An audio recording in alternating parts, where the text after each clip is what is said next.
ultra Tuscan orange grapefruit. My God, America is imploding. That it is, ladies and gentlemen, that it is. Welcome to another episode of Fanzone. We're here. It's a number one contenders match. That went quick. But no, this was exciting. We've got a big match. We've got Jacoby Bancroft, most recently winning against Nazario, going up against Kaleb Koho, who most recently won up against Jim. Whoever wins this match goes on to play for the title. Oh boy, what could happen? Let's start by introducing today's judges. Returning, Mr. Barr. Barr, hello, how are you today? I'm doing really good. These are two really good competitors. Having judged Jacoby's last match, I know that for a fact. And Koho, having lost to him, which was wrong. I also know that he's a very hard competitor to beat. So the key to this match for me is make me laugh. It's very hard to do. Fair enough. All right. Also returning, it's Doug, or Doog, or Shadug, whatever you want to say. Shadug's fine. I've made Bar laugh in public. That's fair. That's fair. How you doing, Doug? I'm good.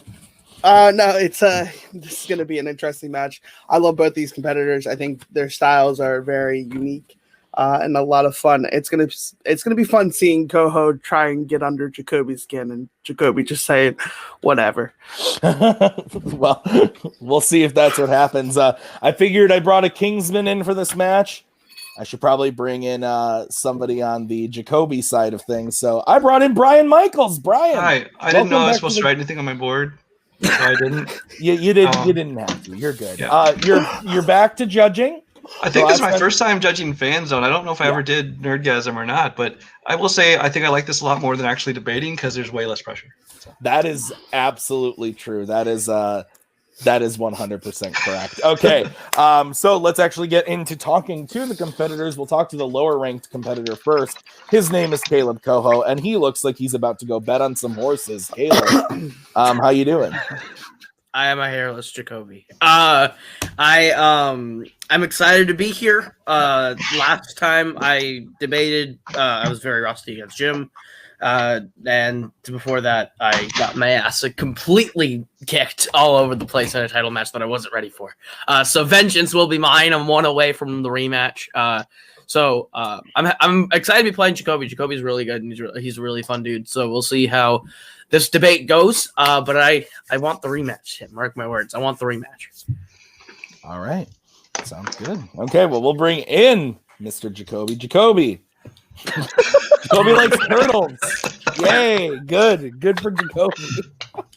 Yeah. Jacoby, are you excited? You narrowly escaped Nazario in the last match, but that was a fantastic match. It's, one of the best ones we've had in Fanzone. How are you feeling about taking on Mr. Betting 20 on Speed Stallion? Excited is a word. Is a word to think. I remember my last match against Nazario was probably one of the most stressful things of my life.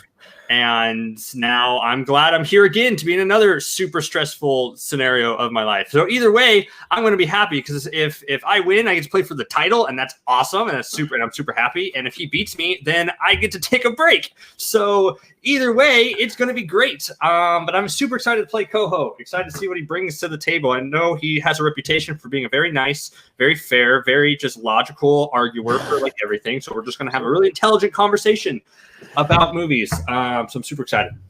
Yes, Koho is one of my dearest friends. I couldn't help but laugh, though, during that last little bit. Okay. Fuck. Okay, here's how it's going to work. Each competitor drafted 2 categories. We then made some questions based on those categories for the competitors to debate. The first person to 3 is the winner. If it's tied 2-2 after the 4 debate questions, we will go to a bonus speed round question to decide the winner. You obviously earn a point based on the judges' rulings. 2 out of 3 votes will earn you a point. Gentlemen, are there any questions before we get into the first question? Nope. All right. Well, to quote a show that used to be popular, I don't know if it's still on the air. Let's fight.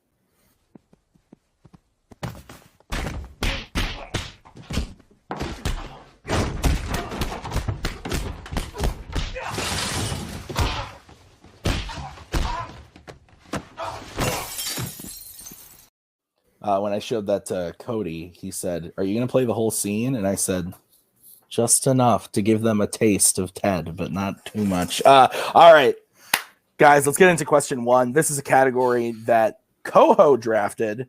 It's in the world of DC and the worlds of DC, specifically Superman. And the question is, or the sentence, pitch Man of Steel 2.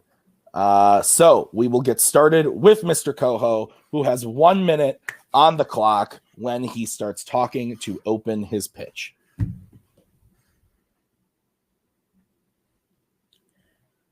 So the big issue with Man of Steel is that it doesn't really treat Superman like Superman. It treats Superman like Batman, as a very dark, moody, brooding figure. I want to correct this by taking a post-Justice League Superman and updating him to being Superman, like we see at the end. So 6 months after his return from the dead in Justice League, Clark Kent is struggling with PTSD from being dead in the time that he is lost with his loved ones. Lois and Martha have been through a lot that he hasn't experienced.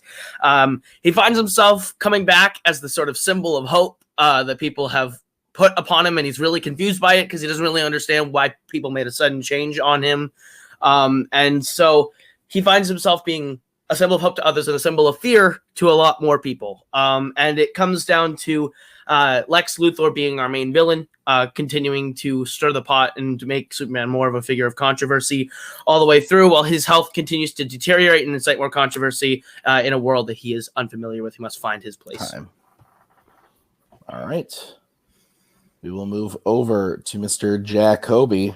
1 minute when you start talking.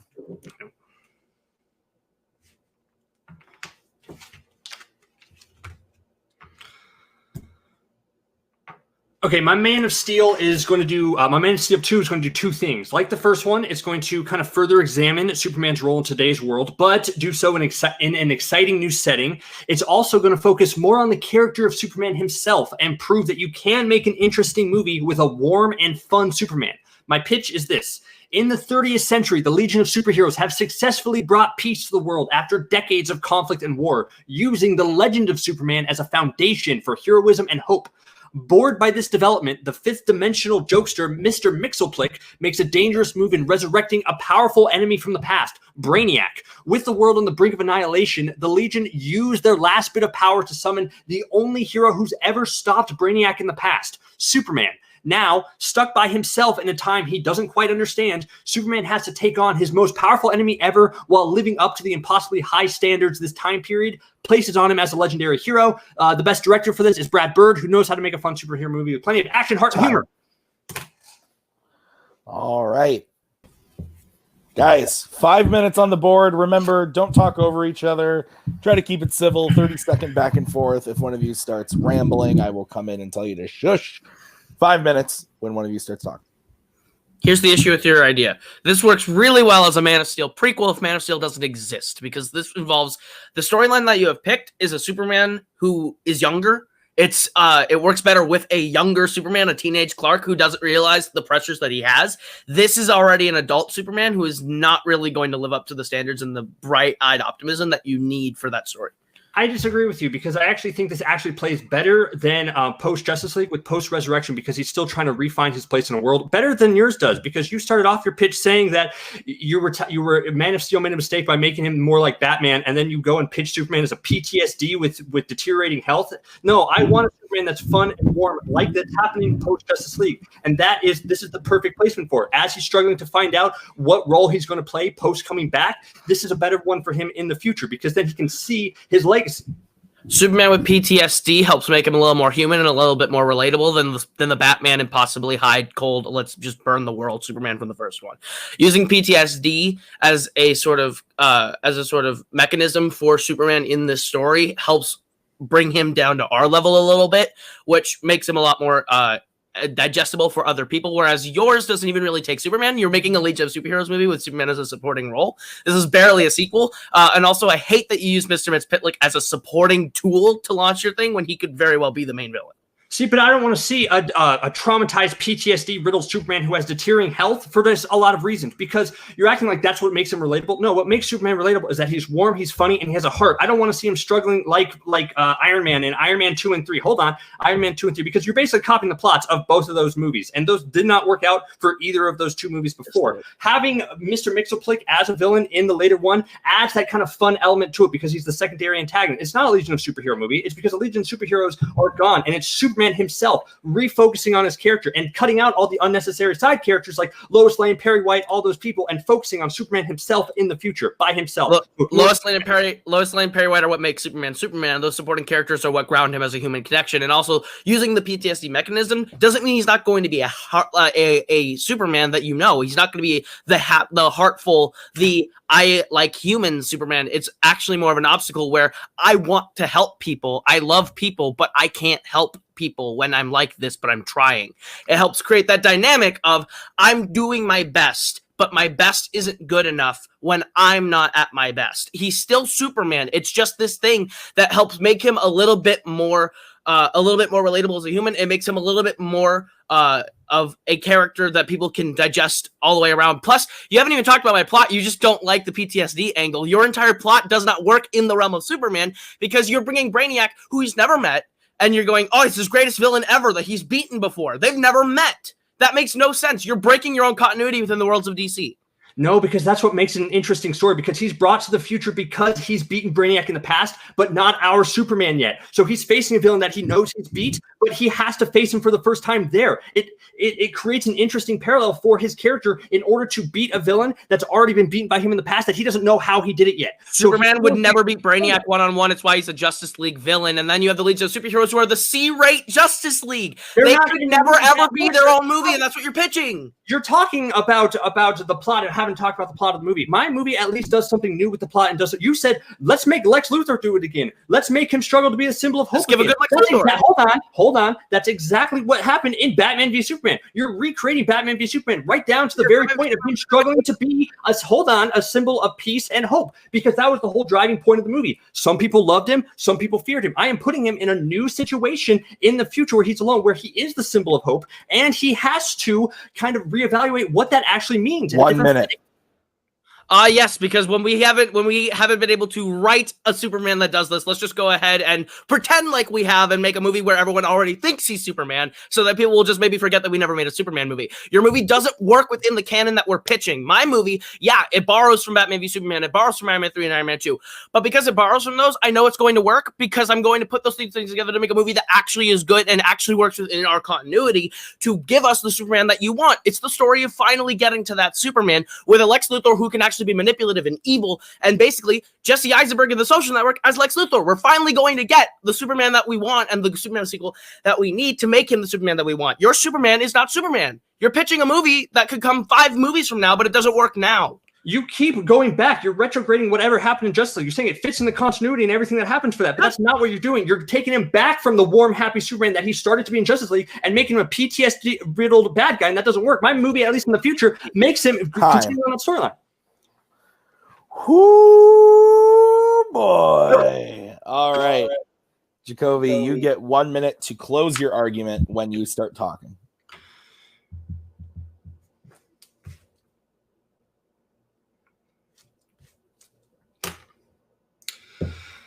Superman is a great character, but a difficult one to make a movie of, especially in today's times. How do you challenge the absolute perfect God? Koho wants to kind of nerf him by giving him PTSD and deteriorating health and place him in a mostly carbon copy plot of what we just saw in a world that fears him. I think that's the wrong move for the character. Superman can still be the big blue Boy Scout and still be interesting. He can be the warm, heartfelt symbol of hope he's supposed to be and not be boring by placing him in a brand new futuristic world that adores him. But he's just not that familiar with and he has to adapt to, living up to the legend that he set in the past. He hasn't beat Brainiac yet, but he knows he will. How does a character like that struggle with that? My movie at least allows him to open up his full range of powers without being limited by something as eye-rolling as deteriorating health. I want a Superman that is in full control of his powers, using his super strength and his wits and his strength to complete ability against brand new villains like Brainiac and Mr. Mxyzptlk. It's going to be a great movie.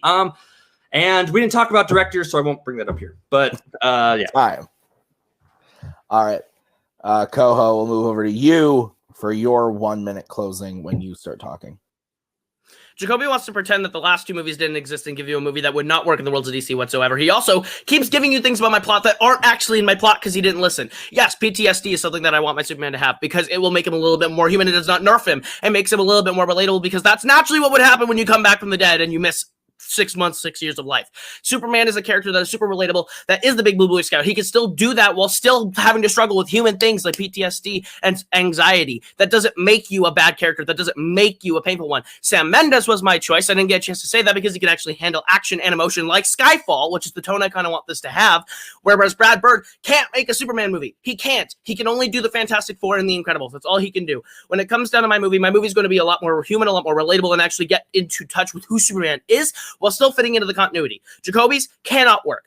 When you put him in the future, you're making a Legion movie with a villain that does not work for Superman. Brainiac will not work. Mr. Mxyzptlk is a wasted side character. His entire plot doesn't work in the world of DC. Mine expands on the character and makes him even better than it was before under the direction of Sam Mendes. Time. All right.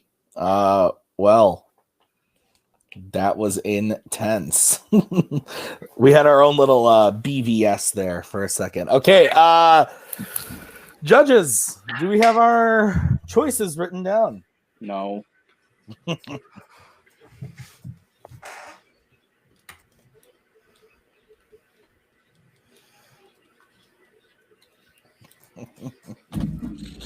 I knew this is how this match was going to go, and this one got locked up. I was pumped, and I'm glad I don't have to judge it. Oh, thanks. Good, Bar? Sure. All right. We'll start the guy with the guy who looks like Illinois just spit on him. Brian, we'll start with you. You did it. Brian. Learn how a mute button works. Oh God. Hey, Don't I'm mute. back. Yeah, you film this on a game day. You're gonna end up with this. No, that's fair. That's fair. Yeah. Okay. All right. So early on, Jacoby kind of dug himself in a hole for me because the whole, 30th century, far in the future, you think, how does this work into the worlds of DC continuity? And Kaleb was absolutely right on that. But then Kaleb starts talking, and how he wants to get away from the brooding kind of dark thing. But then Jacoby is right; he totally contradicts himself. The PTSD thing, and not only that, but then later on when he says that his director is going for that Skyfall tone, that's totally feeding right back into that same kind of brooding, depressing thing. At the same time, I thought Kaleb attacked very well, especially I thought it was a good attack when he was talking about how Brainiac, how I can't fight him when he's somebody he's never even met before. Then Jacoby knocked that point right back down with probably the point that actually probably won it for me, was that's a whole interesting angle, is that he's beaten this guy before. He just doesn't know it because he's been, in this part in the future. So I gave my vote. Okay. Doug, we'll go to you next. Where are you going? For the same reason that Brian gave it to Jacoby, it was the whole argument is it'd be a really interesting angle for Superman to fight a villain that he's already fought, that he's never actually fought in the future, in where he is right now. And I think that would make a really interesting Man of Steel too. All right. Jacoby does get the first point, but we'll move over to Bar anyway. Bar, where would you have gone and why? This is one of those things where it comes down to which one would I rather watch, but also because it's wrapped up in a world, which one works best with the continuity. And that's why I went with Koho. He argued why the continuity would work better for that franchise. All right. Well, that's why we have 3 judges, but split decision on the first one. Jacoby does get the first point. I threw the continuity thing out. That's the last ditch effort. I'm glad that one. That's why I struggle with it. Wonder Woman, Really I don't know how the 1984. continuity works, but it's which movie I'd kind of rather watch. So, Yeah. All right. So we will move on to Bar hates question all number my 2. pitches. We'll move on to question number 2, which is in the category of the MCU, the Marvel Cinematic Universe. This was drafted by Jacoby. The question is,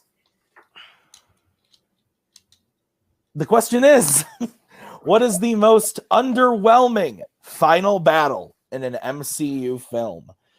We are going to start with Jacoby because he drafted this. Jacoby, you have 1 minute to tell us what is the most underwhelming final battle in an MCU film.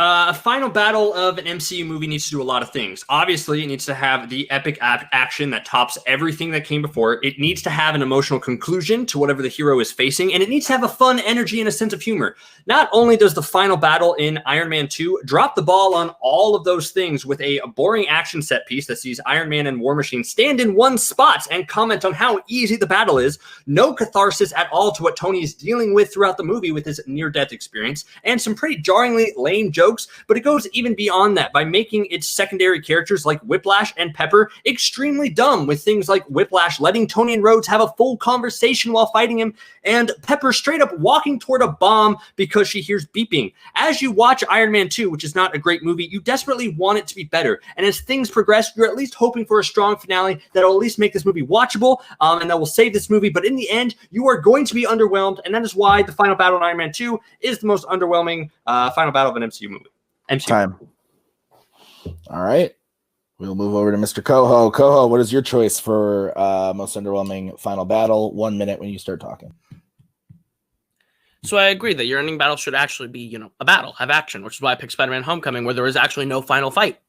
In this one, Vulture is on a ship, Spider-Man sits behind him and is like, you need to get down, and then Vulture falls, and the plane crashes, and they sit there, and then Spider-Man webs the crate that's going to explode and pulls Vulture down and saves his life. There's no actual fight between these two throughout this final conclusion, and that's why it's underwhelming. With Spider-Man and Vulture, two characters who have a great dynamic, who I would love to see actually fight, that we were supposed to see actually fight, and we never actually get that final fight that brings that entire storyline through and through together. I'll get into why Iron Man 2 is actually not as bad as Jacoby is saying in a minute. But Spider-Man Homecoming is one of the best MCU movies, and it has one of the weakest conclusions because it doesn't do anything with Spider-Man or Vulture to bring their relationship full circle in this final fight. This final fight ends with literally no fight and ends with Spider-Man not really doing much and Vulture not being that menacing. Time. All right. So we got the finale of Iron Man 2 versus the finale of Spider-Man Homecoming. 5 minutes when one of you starts talking. You're also severely downplaying Black Widow's part, which is one of the coolest things intercut with the rest of the battle. That entire final battle is pretty cool. It's Iron Man and Rhodey finally together in a suit defusing bombs. Does it go a little fast? Yes, because we spent a lot of movie on the Iron Man catharsis where he makes himself saving his own life, but you still get Black Widow being a badass in a hallway for the first time, which is probably the best scene in that entire movie. For an Iron Man movie, I don't want the best scene in the final fight to be a Black Widow movie. That's just my thing. I want Iron Man to be the best thing. The thing about your fight, which I think is the difference with you say it does nothing for the Spider-Man character, it actually ties his whole character arc together overall by him saving Vulture at the end, which is different than what Iron Man does because Iron Man doesn't have any character arc in the final battle too. He solves his death problem early on, and then he's left with nothing. The final battle is not cool with defusing bomb. He stands there, they take out the drones super easily, and they say, "Wow, this is actually kind of easy, isn't it?" That's underwhelming. Actually, Iron Man 2 is them flying around, grabbing bombs off the ground for the first 10 minutes, 15 minutes of that fight. They land after they get all the bombs, and then they stand there and go, that seemed like it was too easy. And a bunch of drones drop down with Whiplash, and that's when the fight really starts to begin. And they blow all of them up with a bunch of epic guns. There's an epic shootout there in that dome that you're completely downplaying because you don't like Iron Man 2. There is no character development to Spider-Man Homecoming. The point that you're making is when he lifts the bricks before the final fight. That's when his character moment comes full circle. When he says, "Come on, Spider-Man." That's where that arc is done, which leaves nothing for the final fight, and they just don't even fight. The fact that Spider-Man is the thing about deciding about what hero he wants to be, and then he decides at the end to save Vulture's life, which then in turn is a great character moment for him because it kind of alters Vulture's perception of the character. That's a great character moment. The fact that you said it's an epic fight of him drop is super easy that they pick up bombs, which you're right, it is easy. And then they drop down and fight the drones and you say it's an epic fight. No, it's easy as well. They blast the drones with one shot and then they use an epic one kill all thing. And it's just like, oh, you should have used that right away. You should have, but then the fight would have been 5 seconds instead of the 20 seconds we got. Plus, Whiplash, the final villain himself, has no interaction with the character. And that's the difference between yours and I fight. The characters of Vulture and Spider-Man are so intrinsically linked together in that final fight that it makes it compelling. Whiplash has no interaction with Iron Man 4.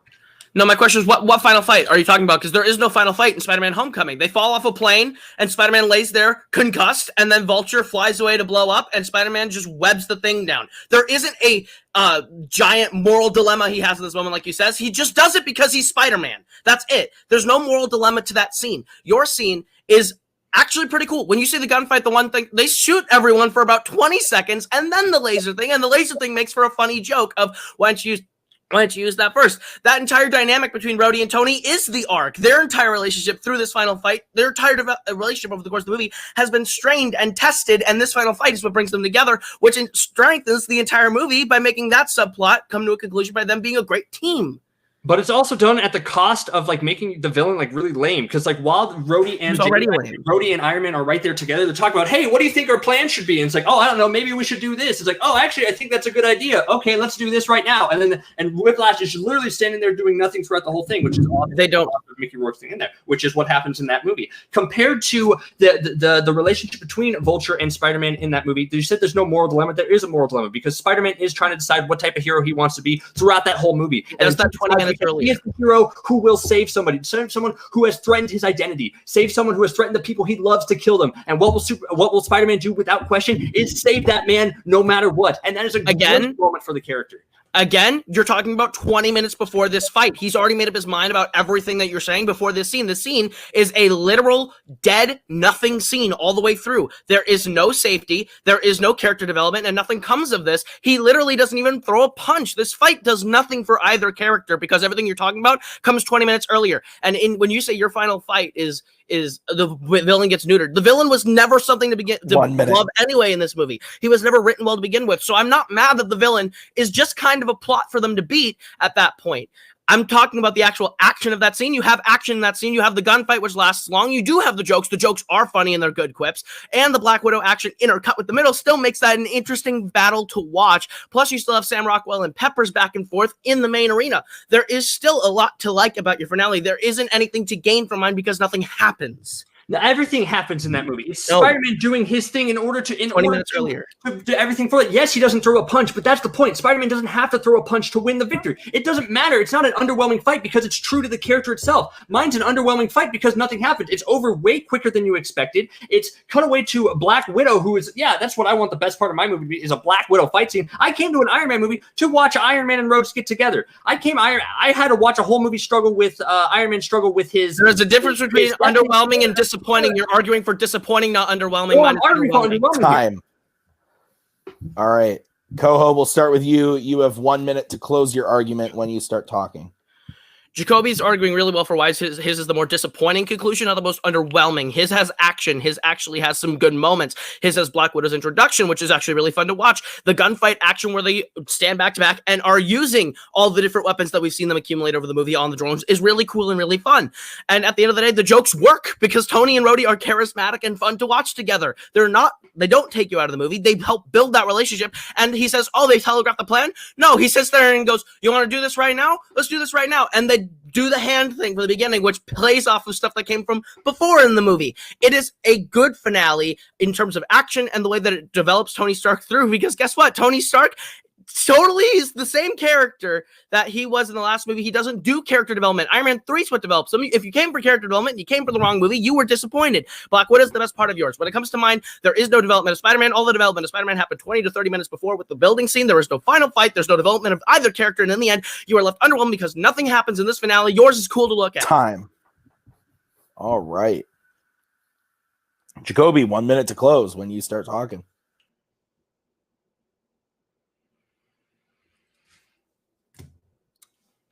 The reason the Iron Man 2 fight is the most underwhelming is because we have no investment to anything that's actually going on. There's nothing to get us excited or emotionally invested to make us feel anything except underwhelmed. The first Iron Man changed the superhero movie, and it was only natural to assume that Iron Man 2 would be just as good, if not better. That clearly was not the case. So as we have to watch an Iron Man movie with surprisingly not a lot of Iron Man actually in it, there's a hope that it's going to build to something. Heck, the movie solves Tony's heart problems before the final fight, so you might think we'll get something fun and exciting exciting without being bogged down by the potential death storyline. But that actually has the opposite effect in what it's trying to do, because the action and the fighting is so underwhelming. It's so quick. Nothing happens. It leaves us with no connection at all to what's going on.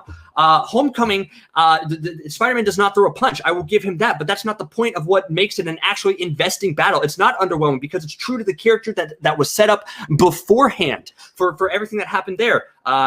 Tim has a black screen, so I don't know if I'm out yet. I think okay. He was gone for a while. Sorry. Yeah. If you want, I can give you an extra 5 seconds.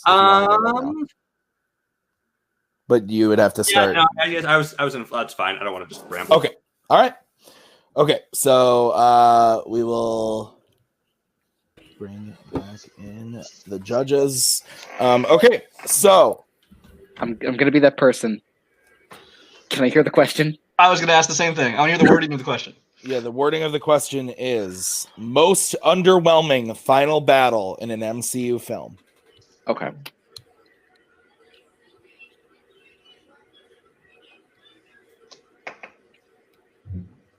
I have my answer. I'm just sitting with my hands in my head. Okay. My Does head. everyone have their answers first? I just want to say, because everyone has it. Because you know what's super funny is I thought you said Far From Home in the chat, so I prepared for Far From Home. Oh no! I was like, wow, he chose a really easy one to get rid of. That opening, I was like, oh shit! Oh, Vulture, I'm more Vulture in that scene. What? I'm not talking to you. That's Come and murder you. Written down first, though. So it's like, I think if we don't see Tim in the next 2 hours, I think we have to call someone. she's in the bathroom, like doing her makeup and stuff, and I just went, "Oh no!" And she goes, "What?" You're just gonna see a shoe fly on screen. Okay, so Who throws a shoe? Honestly. Bar, you did not get to have your vote count last time, so we will start with you. Mm-hmm. Yeah, unfortunately, Jacoby just didn't argue why it was a fight scene. So yeah, Koho. Okay. Brian, we'll go to you next.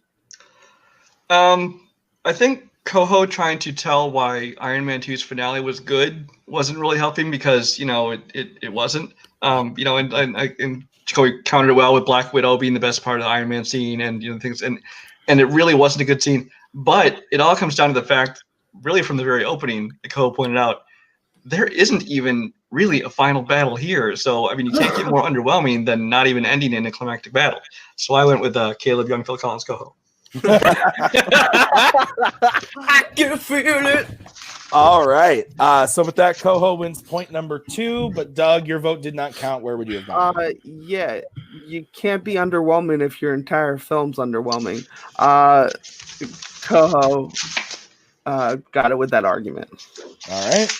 Well, clean sweep on that one for Koho. I believe this is the first match of this little tournament where the competitors have won the other competitors' question. That is the first time that's happened in a bit. The team synergy is coming together. oh yeah. All right, guys. Let's get into question number 3.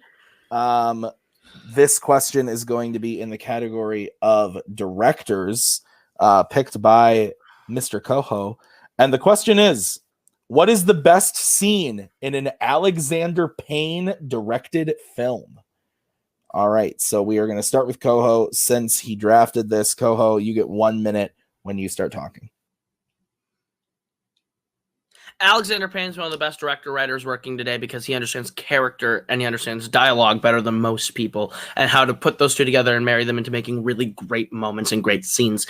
There's none better example than in his second film, Election, with the pre-prayers election scene where your 3 lead electoral candidates are sitting on the side of their bed praying about what's coming before. Reese Witherspoon praying about how that she deserves this, that she's earned this, so God should give her this election and help her win.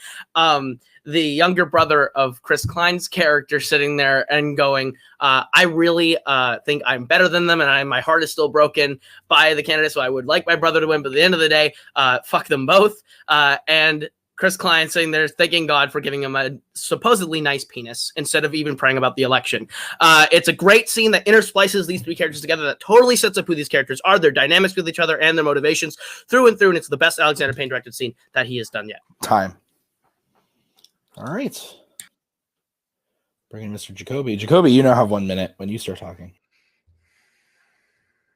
The best scene in a Payne-directed film is the double date dinner scene in Sideways. This scene is an absolute masterclass in character work, in setup and payoff, in writing and directing, and just overall escalation. It starts with one of the best line readings Paul Giamatti has ever given with, "I'm not drinking fucking Merlot." But besides that just being an awesome line, that also sets the tone for the rest of the scene. It immediately establishes the danger that Miles could go off the rails if he drinks too much, and then we have to watch it happen. Sober Miles soon shifts to drunk Miles, leading to one of the most revealing, cringy, tragic moments in a Payne film with Miles drunk dialing his ex-wife. But besides that big stuff, it's the little things that add to this scene's greatness. It's Jack slowly realizing Miles is losing it. It's Miles' guilt-ridden and shameful face when Jack calls him a published author. It's the interaction between the two couples as we see Miles and Maya make a true connection over wine, while Jack and Stephanie stick to only a base level stuff.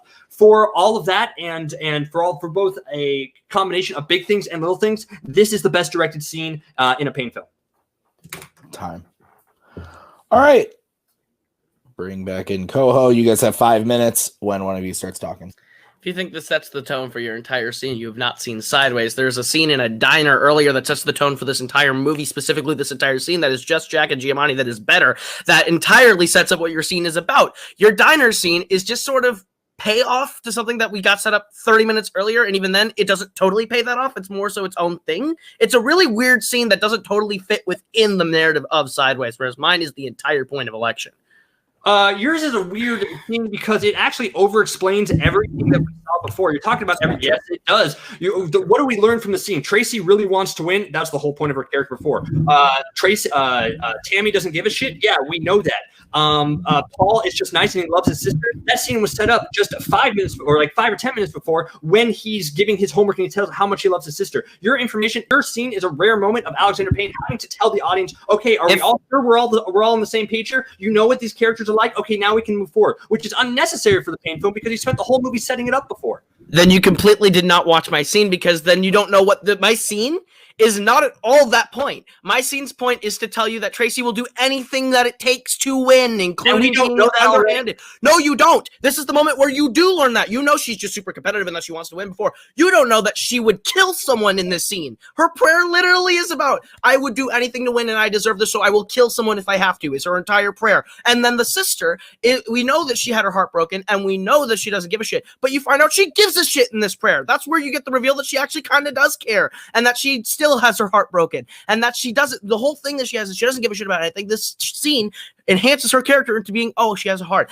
And Chris Klein is the comedic beats of this, where he loves his sister. That's not the point. The point of this scene is we love this dude, and guess what? He's probably the one who deserves to win the most just because he doesn't hate everyone, and that's the comedic beat. It's all those parts, all the topics, or everything that was set up earlier in the movie before that. It's a place clearing scene to get to the final finale. Whereas it's like a weird palate cleanser in order to get there, which is kind of weird and oddly placed. My scene actually drives the momentum forward to there because you say it's set up earlier in the Jack Diner scene. That was just an interaction between Jack and Miles, but then we actually see them interact with people beforehand. We see the connections that they're about to make with these people, and then their realizations, the revealing aspects of Miles' character here and Jack's character here, and Miles and Stephanie's character here drives the next plot, drives the rest of the movie. Your movie is like a little interlude that doesn't have any that ties into the plot. We cut away from the more interesting part of your movie, which is Jim, Matthew Broderick's character, finding out that his wife and his mistress have met and talked to each other. And then we cut away to the prayer scene, which doesn't tie in very well together for everything. It is oddly placed and just doesn't work.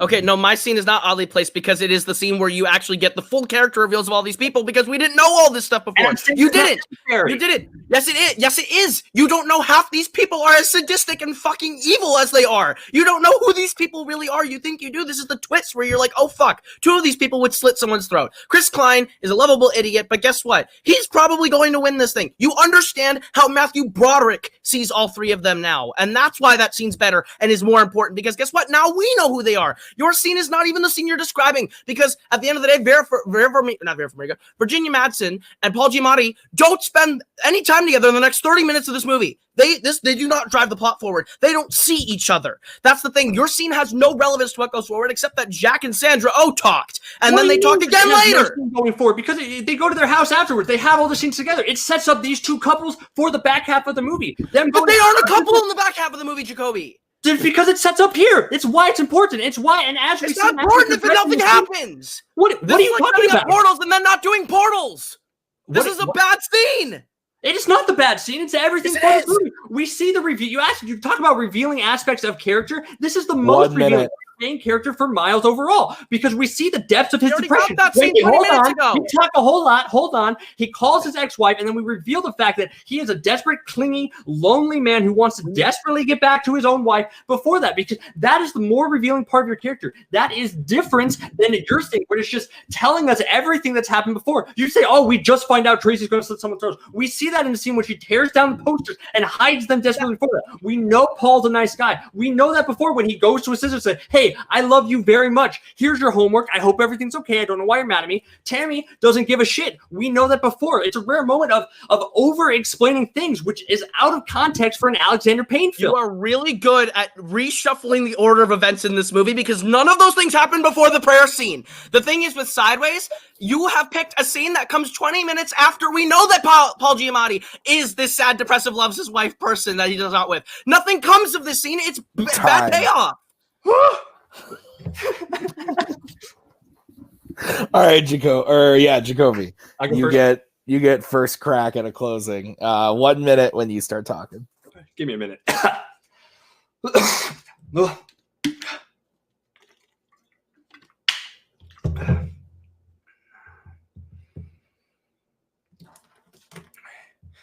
The dinner double date scene is the best because it accomplishes, I think, so many things. By itself, apart from everything else, I think it's a perfectly constructed scene with a great setup, a wonderful flow, a tragic realization, and an excellent balance between light comedy and intriguing tension, thanks to its excellent performances, the writing, and the directing. But it also goes above and beyond that for what it does for the movie overall. Unlike Koho's scene, my scene shifts the movie into its next phase. It shows the true depths of Miles' depression, which is all the more tragic given his connection with Maya, and it further digs the hole for Jack and Miles with their lives about their lives, setting us up for the excellent back half of the movie. Take Koho's scene out of Election and you don't miss a single thing, because it's information that characters are telling us about themselves just in case we didn't catch it from their actions earlier in the movie. Paul loves his sister. Tracy wants to win. Tammy doesn't give a shit. You can't take my scene out of the movie because it's one of the most important, and given its subject matter and its execution, it is also the best. And I am so tired, and I yield my 3 seconds. Time. All right, Koho, we'll go to you next. 1 minute to close your argument when you start talking. If I didn't know better, Jacoby was an editor because he loves to shift the placement of scenes in movies to make his argument better. My scene in Election happens before any of the things he says and is the big moment where we understand who all these people are. How Tracy is the sadistic fuck who would kill someone to be the president, and how the sister is not actually someone who doesn't give a shit. She gives a shit a lot, but she tries to put up that facade because she's scared of getting hurt again. And Chris Klein is the lovable idiot that just wants to please everyone, but you understand deep down he's also really sad. This scene gives you everything you need to know about these characters, and is the best single cut and usage of the rule of 3 in any Alexander Payne movie.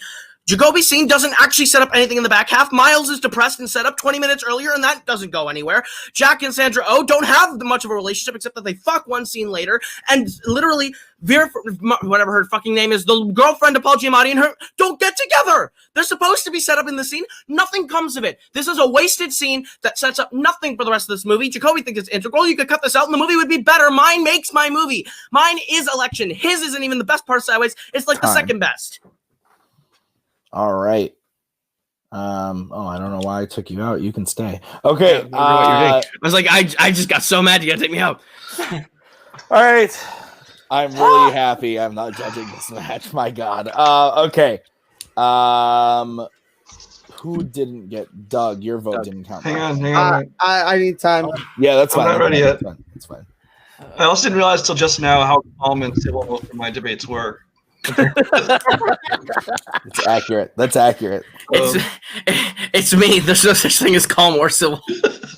Nope. I don't think I've ever had one of those. This is why I'm really glad Cody and I never did that fucking music debate. It would have just gotten way too loud. You guys Yeah, it debated would've. here. I know, and I didn't like it. The music debate was for like an actual title. One of us would have died. All right, we good, guys? Yep. I'm good. All right, Doug, we'll start with you. Oh my god. It's really close. It went back and forth a lot. I think the closing is what sold me on Koho's argument. Okay. Bar, we will go to you next. I actually went with Jacoby.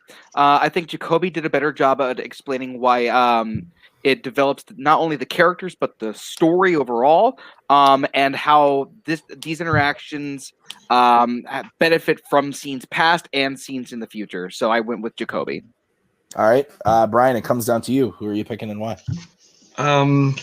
I have seen both movies, but it's been a long time, so I'm going purely by their debate as far as knowing what happened when and what affected future events and that. So I had to go purely by the debate, which I guess is a good thing. Yeah.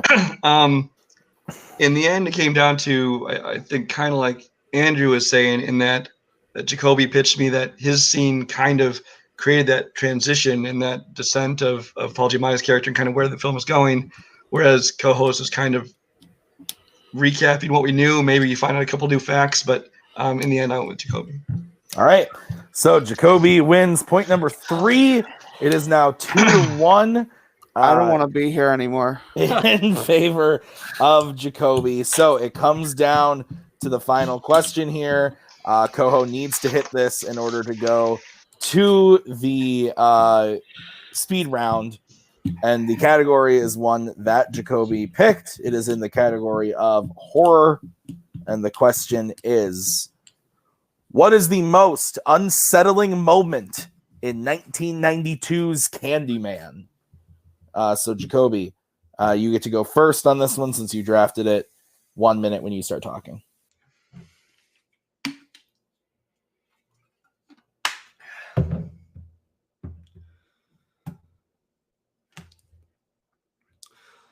Throughout Candyman, the titular character is a presence. He's mostly a voice that speaks to Helen as we slowly learn more about this urban legend. The most unsettling moment is when we get the full reveal on how gross the man behind the voice actually is. When Helen tries to rescue the baby, she's caught and captured. We're then subjected to the most unsettling scene with Helen under his spell and unable to fight back. Candyman takes his bloody hooked stump and goes under her dress, clearly touching her inappropriately and saying, "Come with me." And that's already unsettling enough. But then the movie fully shows us what Candyman truly is as Helen opens his coat to reveal a rotted carcass swarming with bees. And then still, the movie unsettles you even more with Candyman kissing Helen with a mouthful of bees so they swarm around her body and down her throat. So many things are thrown at you all at once, and it's all just so deeply disturbing. And it's why this scene is the most unsettling, because it sticks with you. It's going to be with you and haunt your dreams at night. This one is the most unsettling in Candyman. Time. All right. Move over to Koho. 1 minute to open your argument when you start talking. Jacoby's scene is the equivalent of every Midwestern dad telling me that Freddy and Jason are going to scare you as a child, when in reality, they only scared you in the 80s when you didn't know better. Like, at the end of the day, that scene is not as scary, because I live in 2020, but that scene does not affect me. My scene, I picked the bathroom scene, where her and a young child are standing outside the bathroom, and he tells her that some shit went down in the bathroom. And when I say shit, I don't mean shit. I mean someone got fucking killed. And so she goes in to investigate, and the bathroom is completely covered in blood and an arrow pointing right to the toilet where a swarm of bees are sitting there. To me, that is a lot more unsettling because I don't see anything. To me, what's scarier is not knowing what it is. When I see Candyman, all fear is completely erased because I know what he looks like and I know what he is doing. Mine sets up this idea that he's scarier in your head, and just to see the aftermath of carnage is much more disturbing than to see the carnage actually happen. Time. All right. 5 minutes free form when one of you starts talking.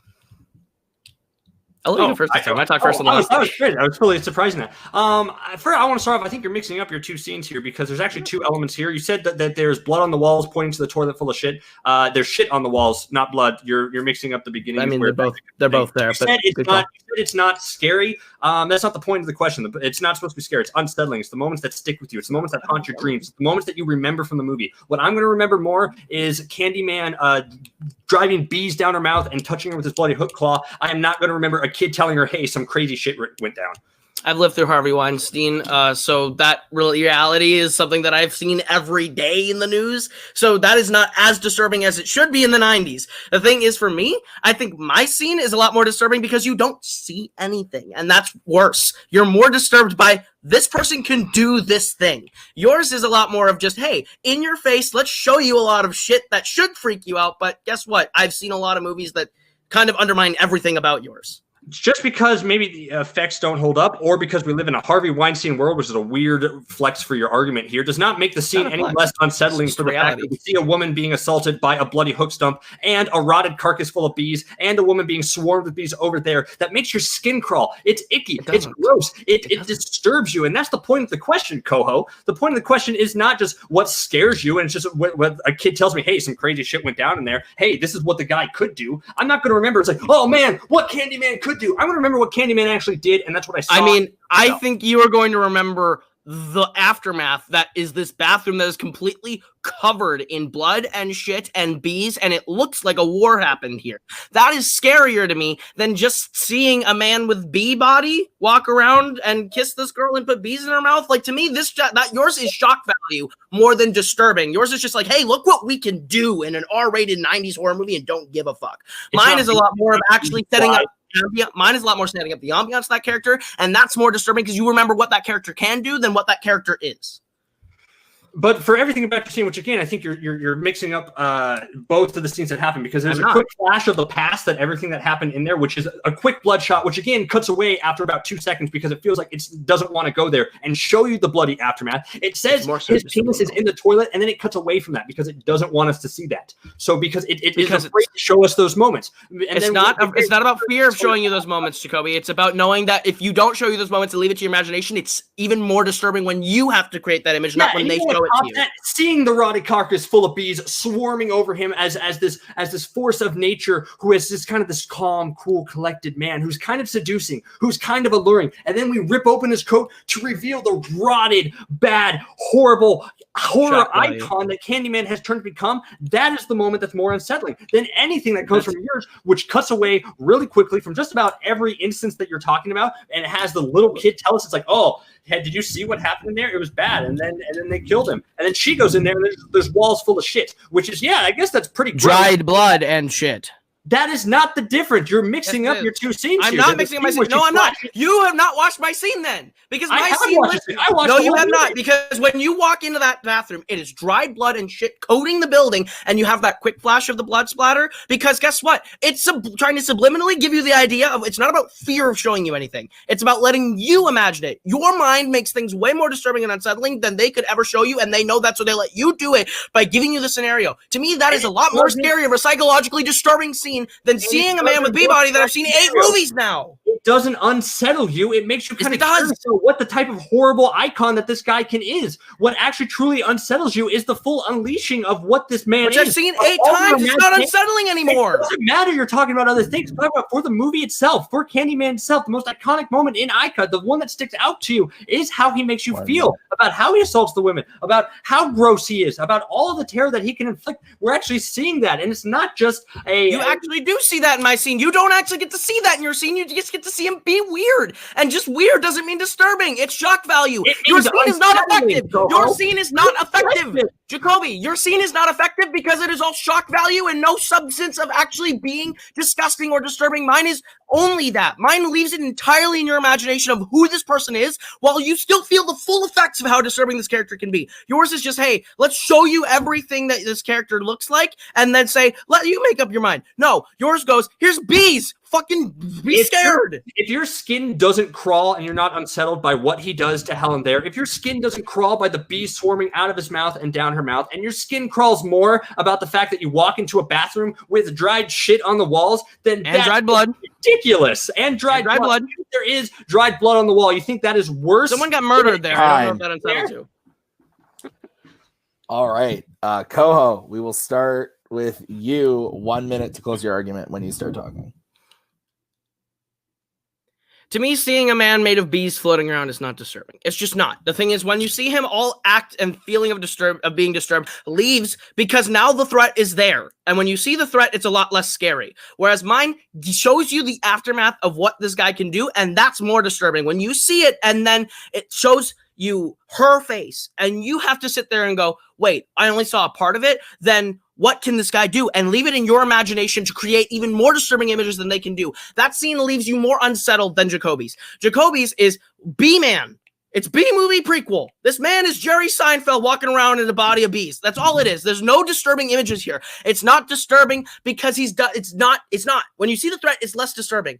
Mine leaves it to your imagination. You sit there, you get to create the urban legend, you get to create the scenario, and you yourself get to make it a lot more disturbing than it has any right to be because you are in charge of that scene. And I think that makes it even more disturbing that you are the one that has to make that image, and that sits with you more than Jacoby's B-Man scene. Time. The Jerry Seinfeld prequel thing got me. All right, Jacoby, 1 minute to close when you start talking.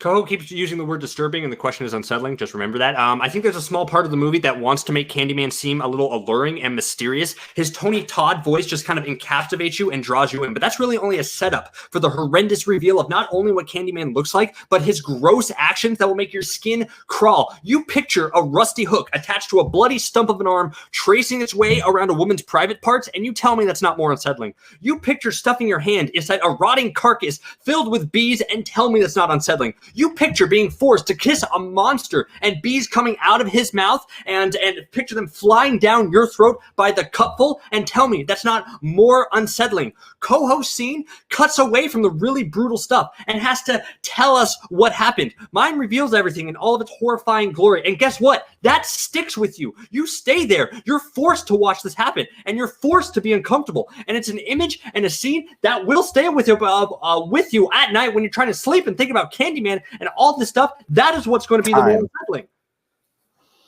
All right. I will say, when this was picked as a topic, I watched this film to make a question, and I was sad. Yeah. Okay. I believe Brian's vote was the final one last time, so we will go to Brian first on this one. All right. I first just want to point out that I mentioned penis leeches once in a debate and got shit for it. It's come up in two different topics here. Nobody even blinks. Just saying. That's He's not wrong. He is not wrong. That's accurate.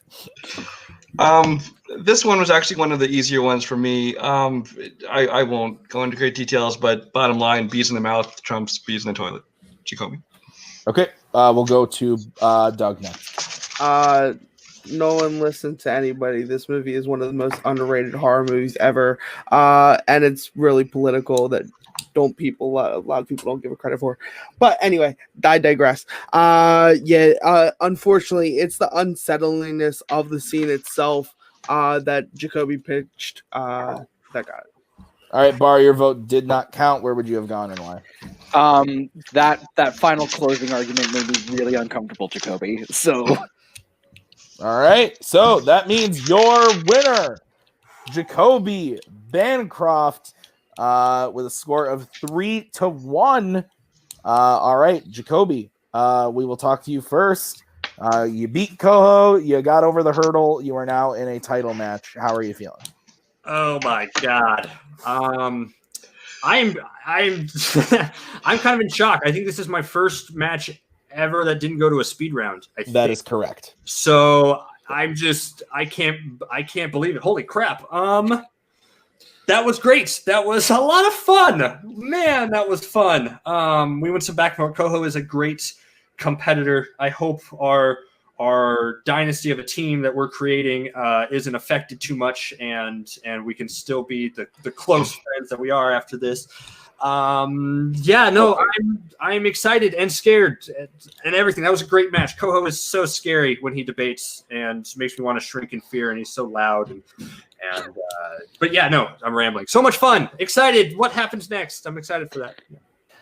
Yeah, we will definitely talk about what happens next off call. But yeah, you are in a title match. That'll be at the end of the season. That is, I believe, just 2 weeks away now on the schedule. So we will have that match very soon, and you and I will have some fun. Koho, we'll move over to you.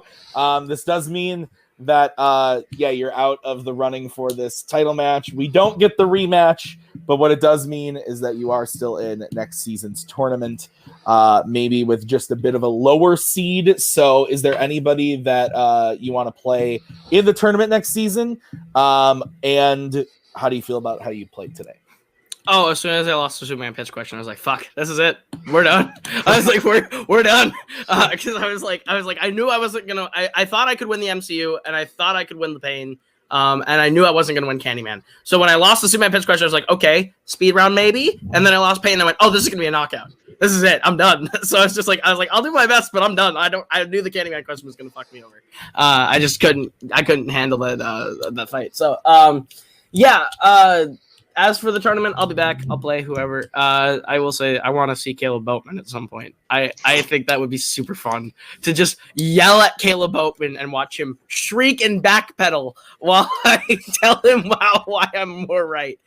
Because I want to see how Kaleb Boatman argues against me. Not against Cody, not against Tim, not against anyone. I want to see Kaleb Boatman yell at me and see if he actually has it in him. So, yeah, come on, Kaleb Boatman. Let's fucking meet up in this tournament.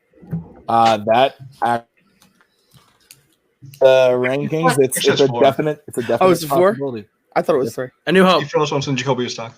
Oh, I cut out. Sorry, I was looking at the rankings while I was talking. No, that's definitely something that can absolutely happen based on the seedings. So we'll see if it does. But okay, guys, that was the match. Let's talk to the judges one last time for a quick recap. Brian, your thoughts on the match? I had a lot of fun judging this for the first time. It was louder than I expected, although I guess I should have known better because Koho's here.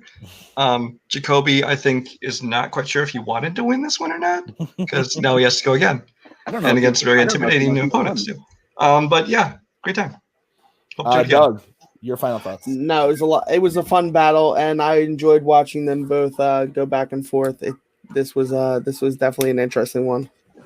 And Bar, what about you? Yeah, this was fun. I mean, we're going to talk to Koho afterwards about going through the whole Harvey Weinstein thing, apparently. But otherwise, yeah, this was fun. Great questions, great match. Yeah, woof. Okay, well, guys, like I said, we'll see you back in 2 weeks. I won't be in the hosting chair that time. I'll be in the player's chair. It'll be me versus Jacoby, and that'll be interesting. So we'll see you guys in 2 weeks for that match. But for Jacoby and Koho, Brian, Doug, and Bar, I've been Tim. Thank you so much for watching. We'll see you real soon. Grab a Michelob Ultra. Kiss your loved ones. See you next time.